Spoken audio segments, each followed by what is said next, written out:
अच्छा, कभी आपने बिल्ली को थैले से बाहर आते देखा भी है या सिर्फ ये सुना ही है कि बिल्ली थैले से बाहर आ जाया करती है? इवेंचुअली 27वीं आईनी तरमीम की बिल्ली थैले से बाहर आ गई है। अगर आपने नहीं देखी तो ज़रा गौर से देख लें। आपको शायद याद होगा कि बहुत अरसे से बहुत से लोग पाकिस्तान में जितने भी सियासी, समाजी, सहाफ़ती हलकों से वाबस्ता लोग हैं, वो ये सरगोशियाँ कर रहे थे, ऐलानात कर रहे थे कि पज्जो पज्जो पढ़ लो 27वीं आईनी तरमीम आ गई, कल आ जाएगी, आज आ जाएगी, परसों आ जाएगी। उस वक़्त हमें ये लगता था कि शायद ये 27वीं आईनी तरमीम ना आए, क्योंकि हमें ये लगता था कि शायद बिलावल भुट्टो अभी ज़िंदा है, क्योंकि हमें ये लगता था कि शायद शहबाज शरीफ अभी ज़िंदा है। ओह सॉरी, शहबाज शरीफ तो नहीं, मतलब नवाज शरीफ अभी ज़िंदा है। क्योंकि हमें ये लगता था कि इस 27वीं आईनी तरमीम के पैकेज में कोई भी चीज़ सियासी जमातों के मकसद की तो हो नहीं सकती। तमाम की तमाम चीज़ें अगर ये 27वीं आईनी तरमीम आएगी तो सिर्फ और सिर्फ इस्टेब्लिशमेंट के मकासद को सर्व करेगी। देखें, 26वीं आईनी तरमीम पहले से आ चुकी। 26वीं आईनी तरमीम विन विन सिचुएशन थी, इस्टेब्लिशमेंट के इंटरेस्ट को भी सेफ गार्ड करती थी, लेकिन साथ साथ इस्टेब्लिशमेंट के लिए जो रबर स्टैंप का काम कर रही हैं, यानी पीपीपी, पीएमएलएन, एमक्यूएम और ये पूरी की पूरी कंपनी, इनके लिए भी थोड़े थोड़े मफादात को सर्व करती थी। यानी 26वीं आईनी तरमीम का मकसद सिर्फ इमरान खान और पाकिस्तान तहरीक इंसाफ को फिक्स करना था, सिस्टम से इमरान खान और तहरीक इंसाफ को माइनस करना था, उन्हें दीवार से लगाना नहीं, दीवार में चुनना था। वो मकसद 26वीं आईनी तरमीम ने कमा हक़हू पूरा किया। बड़े बड़े जर्नैल, बड़े बड़े डिक्टेटर पाकिस्तान में आए, लेकिन कोई भी इस तरह से कॉन्स्टिट्यूशन को और अदालतों को एक दिन में बैक जुम्बिश कलम मती ना बना सका जैसे 26वीं आईनी तरमीम ने बना दिया। चुनांचे इमरान खान फिक्स हो गया और सिस्टम ने ये एश्योर करवा दिया कि उसको 2 4 5 साल उठने का मौका नहीं दिया जाएगा, और अगर रावलपिंडी का मौसम बरकरार रखा जाए तो 2028-29 के इलेक्शंस में भी इमरान खान को और पीटीआई को आने का मौका नहीं दिया जाएगा। जब ये तय हो गया तो मतलब पीपीपी को, नून लीग को, एमक्यूएम को, अपने परवेज़ खटक की पार्टी को, अपने अलीम खान साहब की पार्टी को और इस तरह के तमाम यारान नुक्तादां की जमातों को अब कोई मसला नहीं रहा। उनके यहाँ रावी चैन ही चैन लिखता है, लिहाजा उन्हें तो अब 27वीं आईनी तरमीम में दिलचस्पी नहीं रहेगी। लेकिन इस्टेब्लिशमेंट के मकासद अभी बाकी थे। पावर ग्रैब और जो मज़ीद मकासद होते हैं, यानी हलमन मज़ीद के मकासद, जब आप एक दफ़ा कुछ ताकत हासिल कर लें तो फिर दिल को सुकून तो नहीं ना आता जब अन्य वह ताकत ना आ जाए। आपने 26वीं आईनी तरमीम करके देख ली, दुश्मन फिक्स हो गया, यानी कि इमरान खान फिक्स हो गया, तो अब आगे भी तो जाना है, सितारों पर कमंद तो डालनी है, अपने लिए आईनी तौर पर एक हिस्सा भी तो लेना है पावर के अंदर बाकायदा। कब तक आप मती बन के सिविलियंस के रहेंगे? चुनांचे वो वाला काम अब शुरू हुआ है 27वीं आईनी तरमीम में, और जो जो हम तवक्को कर सकते थे वो सब कुछ इसमें मौजूद है।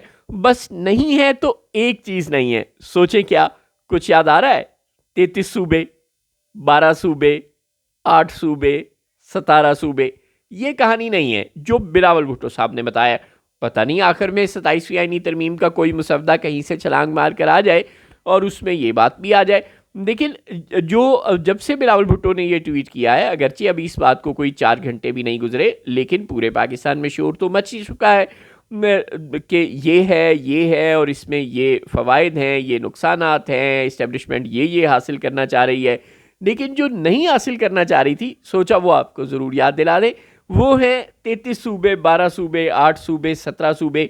सूबों वाले किसी आइन के आर्टिकल को छेड़ने की बात नहीं कर रही 27वीं आईनी तरमीम। एक काम सरफराज बुगटी साहब बलूचिस्तान में पहले ही कर चुके हैं, यानी मजिस्ट्रेसी सिस्टम की बहाली, यानी मजिस्ट्रेट की जो पावर्स हैं उनमें इजाफा, वही जो 6 महीने तक कैद रख सके, मौका पर जब चाहे जिसको चाहे रिमांड दे दे, जिसको चाहे बंद करने की इजाज़त दे दे, वगैरह वगैरह।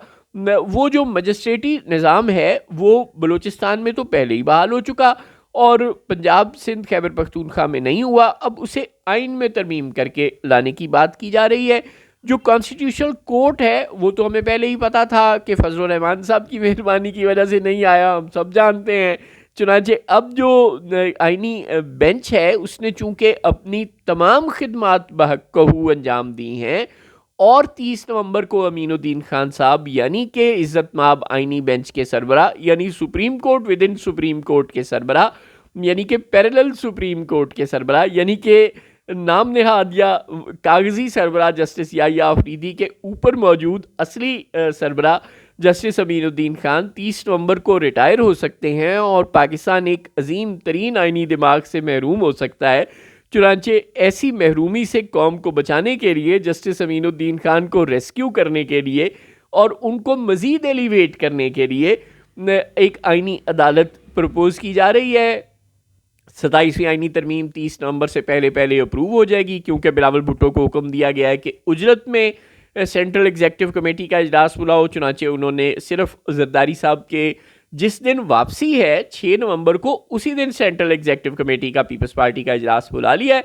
ये भी नहीं किया कि बूढ़े पप्पा बेचारे आके 2 घंटे रेस्ट कर लें। खैर, तो 6 नवंबर को ही सेंट्रल एग्जेक्टिव कमेटी का इजलास हो रहा है। चुनांचे गुमाने गालिब है कि 15 नवंबर या उसके कोई दाएं बाएं 27वीं आइनी तरमीम अप्रूव हो सकती है। बाय द वे, कौमी असम्बली और सेनेट का इजलास भी हंगामी तौर पर कॉल कर लिया गया है। कल एक 4 तारीख को और एक परसों 5 तारीख को ये दोनों इजलास भी शुरू हो जाएंगे और उसके बाद जो 3 छोटी छोटी बातें हैं जो कि आराम से हो जाएंगी जिस पर किसी को एतराज़ नहीं है। एक, कॉन्स्टिट्यूशनल कोर्ट यानी आईनी बेंच ख़त्म करके आईनी अदालत बना दी जाएगी। इस पे किसी को एतराज़ नहीं है चूँकि आइन और कानून के साथ तो पाकिस्तान में कोई भी सिंसियर नहीं है, लिहाजा अदालत जो है वो मातहत या मती बन जाए एग्जेक्टिव की और वो जो जुल्फ़िकार अली भुट्टो वाला आइन था वो अपना असल ढांचा असल रूह खो दे, तो इससे किसी को कोई फ़र्क नहीं पड़ता। कम से कम जुल्फ़िकार अली भुट्टो के नवासे को तो कोई फ़र्क नहीं पड़ता था। वैसे बाय द वे अल्लाह गरी के रहमत करे, करवट जन्नत नसीब करे, जुल्फ़िकार अली भुट्टो साहब को भी कोई फ़र्क नहीं पड़ता था। उन्होंने भी आइन मंजूर करने के बाद इसी आइन में मार्शल लॉ लगाने की इजाज़त दे दी थी। खैर, मौला खुश रखे, बिलावल भुट्टो साहब भी अपने नाना के नक्शे कदम पर हैं। उनको भी आइन की बुनियादी रूह को बिगाड़ने से चन्ना कोई फ़र्क नहीं पड़ता और आइनी अदालत अब बन रही है जो एक पैरेलल सुप्रीम कोर्ट होगा जिसके जजेस को एग्जेक्टिव यानी कि इंतज़ामिया तैनात करेगी, यानी कि हुकूमत और अपोजिशन मिल के इसके जजों को तैनात करेंगी, यानी कि हुकूमत और अपोजिशन के वोट लेने के लिए जजेस कभी हुकूमत और कभी अपोजिशन की गोद में बैठेंगे, उनकी चमचागिरी करेंगे, उनको खुश करेंगे, उनको खुश करने वाले फैसले देंगे। गोया कि अदालत बराह रास्त एग्जेक्टिव की मती हो गई। खैर, एक तो ये है, इसमें तो कोई फ़र्क नहीं पड़ता ना बिलावल भुट्टो को ना शहबाज शरीफ को, और इन्हीं 2 जमातों की ज़रूरत है।